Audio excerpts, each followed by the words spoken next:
금요일에 따끈따끈한 법정 신장개혁 김앤장 아니죠 김과장입니다. 김진우 변호사, 장현미 변호사 어서 오세요. 네, 안녕하세요.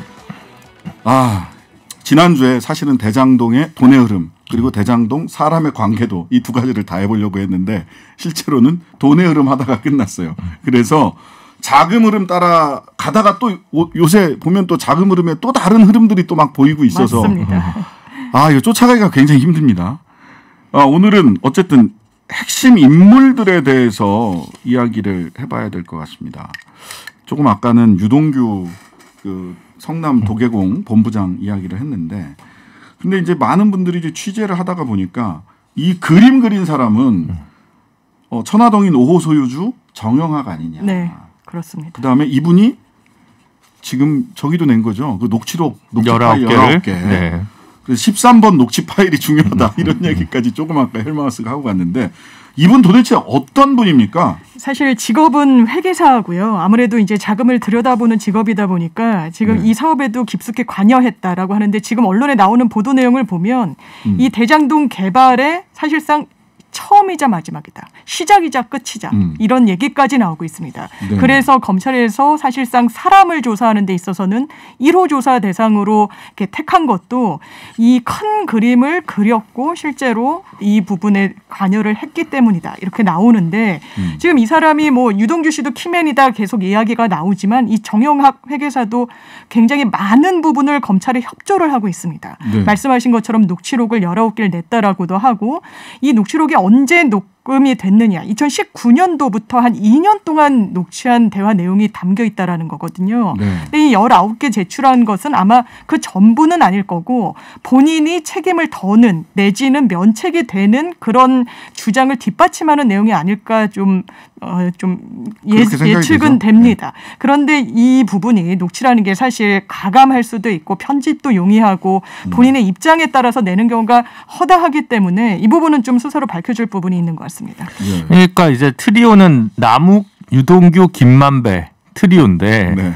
이제 제갈량이 정영학이다 이렇게들 보시는 것 같아요. 네. 그것까지는 제가 잘 모르겠지만 네.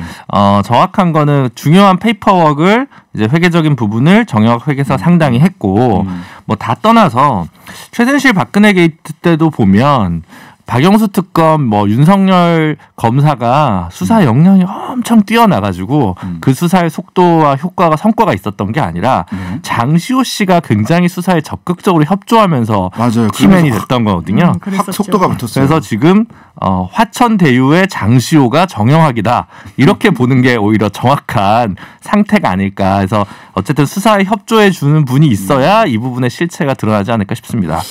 어쨌든 이렇게 녹취록에서 실체가 좀 녹취록을 통해서 어쨌든 실체가 드러날 텐데 이게 제가 눈여겨본 것은 왜 19개밖에 안 될까와 녹음한 시점이 이분이 이 대장동에서 쭉 관여했던 게 10수년이 넘어요. 쭉 보면 10년이 넘는 기간 동안 대장동과 관련해서 민간개발, 공영개발 왔다 갔다 쭉 해왔는데 2019년부터 녹취를 했어요. 네.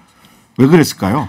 배당에 있어서 결국 문제가 되는 성과급 잔치를 할 때 누가 얼마나 비용을 제하고 얼마를 나눠 가져야 될까와 관련해서 이 합작 기업이 이제 결국은 문제가 생기니까 뭔가 증거를 남기기 위해 녹음을 했지 않을까 조심스럽게 예측을 해보고요. 남욱 라인과 김만배 라인이 있는 거지 않습니까? 그러니까 남욱 변호사가 애초에 민간 개발을 단독으로 추진하면서 뭐 이 대장동 지구의 땅을 30% 정도 확보했다라는 보도가 있었습니다. 뭐 이제 여러 가지 원주민들과 작업을 하고 중간에 회사가 망가지고 이랬던 과정이 있었고 이제 중간에 구원투수라고 해야 될까? 김만배 기자가 이제 끼어들면서 이게 이제 여러 가지 됐으니까 그 둘 사이가 애시당초 뭐 이익 공동체였다고 보긴 좀 어렵고 필요에 의해서 만난 사람들이었으니까 그 과정에서 이게 뒤에 그러니까 그때 누구의 기여분이 더 컸냐와 관련해 가지고 분쟁이 생겼던 것 같습니다. 그러니까 2019년이면 이미 여기가 대박 난다가 확정된 그렇죠. 시점이거든요. 그렇죠. 근데 그때부터 녹취를 한 것을 19개만 녹취했을 리가 없고 여러 개가 있는데 결과적으로는 대박이 난 이후에 어떻게 이 대박을 나눌 것이냐에 네. 관련된 이야기일 가능성이 크지 않겠나. 맞습니다. 그래서 저는 이제 네. 2019년도에 너무나 본인들이 받아가게 된 배당액이 막 수천억 원, 한 4천억 원이 넘게 되니까 이 사람들이 어쨌든 이재명 지사의 주장대로 처음 설계 당시에는 이 정도 이득이 날 거라는 것은 예상을 못했구나. 네네. 그러니까 2019년도에 비로소 굉장히 갈등이 수면 위로 떠오르고 서로 녹취를 할 정도로 신뢰관계가 무너지고 이런 부분은 어쨌든 큰 틀에서는 이 정도 이득이 예정된 수순은 아니었구나. 그리고 말씀하신 것대로 지금 한 2년 정도를 녹음을 했다라는 건데 19개는 사실 실체적 진실에 어느 정도 어느 순간을 담고 있는지는 이 정영학 씨가 낸 것에 좌우되는 겁니다. 그러니까 네네. 이 녹취 자체가 굉장한 증거 능력을 갖는다고는 왜냐하면 저희가 소송을 하더라도 요즘은 녹취를 너무나 많이 내죠. 네네. 그래서 재판부도 그 부분을 굉장히 무게감 있는 증거로는 받아들이지 않는 경우가 다수 있는데 이 건도 이 맥락 그리고 담긴 대화 내용 이런 담긴 부분과 관련해서 자금 흐름이 일치하는지 객관적인 증빙이 추가로 나와야지 더 의미 있는 증거로 작용할 것 같습니다. 네. 일단은 근데 나온 거를 중심으로 해서 언론 보도나 수사, 검찰 수사는 일단은 그쪽으로 가지 않을까. 그렇죠. 그리고 정영학 회계사 입장에서는 당연히 본인한테 유리한 것만 냈겠죠. 냈겠죠. 그건 당연한 거죠. 네, 그걸 뭐라고 할 수는 없어요. 정영학 씨 입장에서는 네. 사실을 다 파악하고자 하는 입장에서는 이 코끼리 다리 만지기처럼 될 수도 있지만 뭔가 비는데 뭔가 비어 퍼즐에 뭔가 비는데 확실하게 다른 그림이 보이게 할 수 있는 그런 퍼즐은 될 수 있을 것 같다는 생각이 들고요. 자, 정영학 씨 이름 나온 김에 이 사건 핵심 인물들을 한번 정리를 해보죠. 아까 누구요? 남욱, 유동규, 김만배. 이 누구죠? 이성문 대표는 뭐 그렇게까지 큰 인물인지는 잘 모르겠습니다. 아직까지. 네. 예. 그러면은 이성문 씨도 있고 이성문 씨까지를 포함을 해서 아직까지 그렇게 큰 인물인지 모르겠다 말씀하셨는데 남욱, 김만배, 그다음에 유동규 본부장 얘기는 앞에서 제가 좀 한 바가 있으니까 남욱과 김만배 각각 어떤 역할을 했는지 좀 우리 장 변호사님 네, 말씀해 사실 주시죠. 남욱 변호사는 본인의 어떤 대학 인맥과 뭐 이런 기타 등등의 인맥을 활용해서 이 인적 자원을 다 세팅을 했던 사람으로 보입니다. 네. 이 대장동 개발에 처음 관여한 게 아니라 그 이전의 위례 사업에도 본인뿐만 아니라 이제 부인이 되는 전 지상파 기자의 명의로도 뭔가 보유를 하고 있었고 그래서 계속해서 이런 시행 사업에 뛰어들다가 사실 대장동 사업에서 이른바 잭팟을 터뜨린 이런 변호사라고 보면 되고요. 네. 이 김만배 씨 같은 경우는 화천대유의 대주주죠. 실제로 본인 소유라고 보여지는데 지금 이 화천대유라는 곳에 분명히 김만배의 지분만 있었을 것인가라는 네. 부분이 지금 계속해서 물음표로 제기되고 있는 부분이고 사실상 경제지의 법조팀장으로 굉장히 오랫동안 이 법조를 출입하면서 쌓은 인맥으로 이 화천대유라는 굉장히 직원도 한 20명 안팎의 회사에 한 30명 정도의 정관을 그냥 똘똘 감싸듯이 철옹성을 쌓은 그래서 그 배경과 이유에 궁금증이 나아지는 그런 사람입니다. 네. 실제로 이제 남욱 변호사 같은 경우는 이제 사법연수원을 나오고 나서 처음에 초기 경력에는 이제 한나라당 청년위원회 부위원장 경력이 있고요. 그 다음부터 시행사, 그러니까 변호사 한 2, 3년 차부터는 본격적으로 계속 시행사업에 뛰어들었다는 것이고요.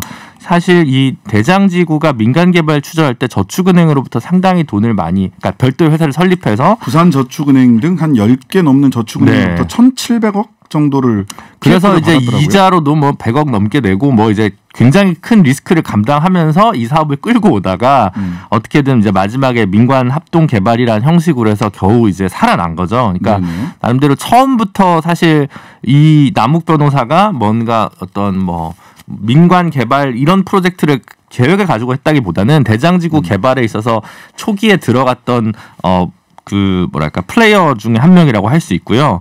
그 성남 도시개발공사에 근무하고 있다는 정모 변호사도 남욱 변호사의 서강대 후배 아니냐 이렇게 좀 추천으로 들어간 거 아니냐라는 의혹까지 제기되고 있고 또 강찬우 지검장 전 수원지검장이라든가 박영수 특검이라든가 이분들이 다 남욱 변호사가 그 전에 뇌물수수 로비 관련 혐의로 구속되고 기소됐을 때 한쪽은 수사를 지휘했던 쪽, 한쪽은 자신의 변호인이었다는 점에서 그리고 공교롭게도 남욱 변호사가 2심에서 무죄가 확정이 됐는데 그 당시 재판장은 최재형 후보였다는 점도 참 등장인물을 굉장히 화려하게 만드는 것 같습니다. 대한민국에 그렇게 인구가 많은데 하필 그쪽으로는 이렇게 우연을 거쳐서 쭉 이렇게 카테고리가 딱 이렇게 규정이 져졌는데 한쪽으로는 법조, 한쪽으로는 언론 이런 쪽들이 있고 그다음에 항맥으로 연결되면서 무슨 성균관 스캔들이다. 김만배 기자가 이제 그 머니투데이 기자 출신이신 분인데 이분이 이제 성균관대를 나왔고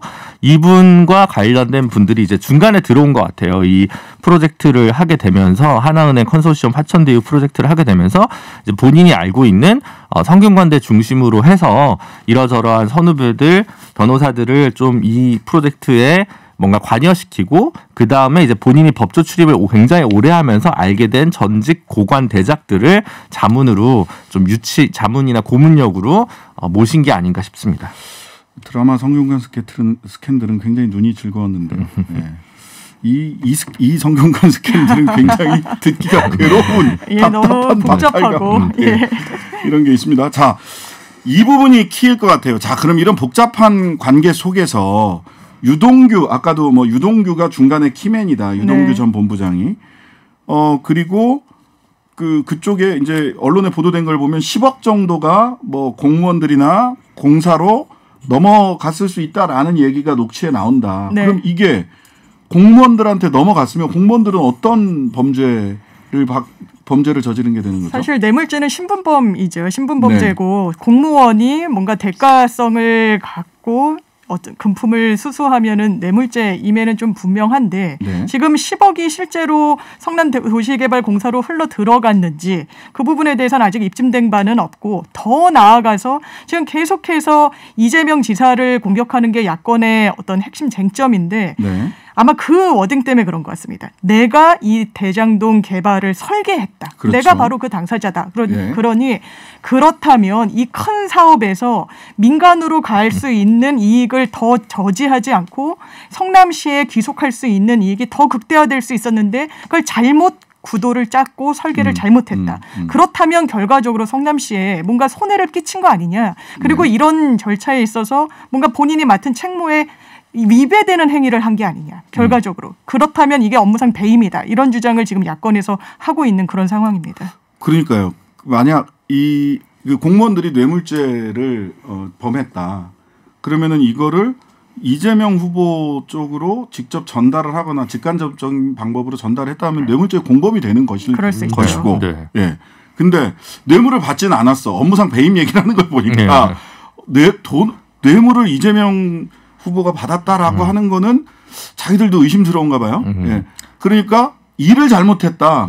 결국적으로 임무를 배신해서 제3자 누군가에게 경제적 이익을 받게 한 거 아니냐라고 하는 업무상 배임 주장을 하시는데 이 부분 어떨 것 같습니까? 지난번에도 그 광물자원공사 얘기까지 했습니다만 이게 이제 일을 잘못했다고 해서 배임죄로 다 처벌받으면 일을 못합니다. 그럴 수는 없고요. 이제 명백하게 그리고 또 이게 뭐냐면 자신의 타인의 사물을 관리하는 자로서 성남시에 이제 불이익을 끼쳤어야 되는데 이거를 그럼 예단하고 즉 성남시는 현금으로 1,800억을 받고 1공단이라는 곳을 공원으로 조성하는 비용을 보전받고 1공단이라는 부분은 그 대장동 지역이 아니에요. 구시가입니다. 그렇죠.